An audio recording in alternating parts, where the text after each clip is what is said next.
اور ہم نے انسان کو کھنکھناتے سڑے ہوئے گارے سے پیدا کیا ہے، اور جنوں کو اس سے بھی پہلے بے دھوئیں کی آگ سے پیدا کیا تھا۔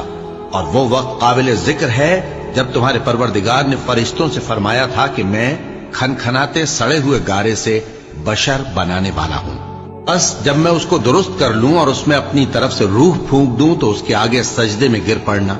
چنانچہ فرشتے تو سب کے سب سجدے میں گر پڑے مگر شیطان کہ اس نے سجدہ کرنے والوں کے ساتھ ہونے سے انکار کیا۔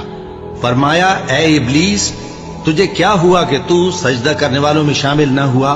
اس نے کہا میں ایسا نہیں ہوں کہ انسان کو جس کو تو نے کھنکھناتے سڑے ہوئے گارے سے بنایا ہے سجدہ کروں۔ فرمایا یہاں سے نکل جا کہ اب تو مردود ہے اور تجھ پر قیامت کے دن تک لعنت برسے گی۔ اس نے کہا کہ پروردگار مجھے اس دن تک مہلت دے جب لوگ مرنے کے بعد زندہ کیے جائیں گے۔ فرمایا اچھا، سو تجھے مہلت دی جاتی ہے وقت مقرر یعنی قیامت کے دن تک۔ اس نے کہا کہ پروردگار جیسا تو نے مجھے بھٹکا دیا ہے میں بھی زمین میں لوگوں کے لیے گناہوں کو آراستہ کر کے دکھاؤں گا اور سب کو بہکاؤں گا۔ ہاں ان میں جو تیرے خاص بندے ہیں ان پر میرا قابو چلنا مشکل ہے۔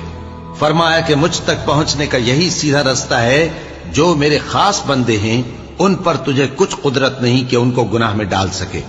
ہاں بد راہوں میں سے جو تیرے پیچھے چل پڑے، اور ان سب کے وعدے کی جگہ جہنم ہے، اس کے 7 دروازے ہیں، ہر ایک دروازے کے لیے ان میں سے الگ الگ حصہ ہے۔ جو متقی ہیں وہ باغوں اور چشموں میں ہوں گے، ان سے کہا جائے گا کہ ان میں سلامتی اور امن و اطمینان سے داخل ہو جاؤ، اور ان کے دلوں میں جو کدورت ہوگی ہم اسے نکال دیں گے، گویا بھائی بھائی مسندوں پر ایک دوسرے کے سامنے بیٹھے ہوں۔ نہ ان کو وہاں کوئی تکلیف پہنچے گی اور نہ وہ وہاں سے نکالے جائیں گے۔ اے پیغمبر میرے بندوں کو بتا دو کہ میں بڑا بخشنے والا ہوں، بڑا مہربان ہوں، اور یہ کہ میرا عذاب بھی درد دینے والا عذاب ہے۔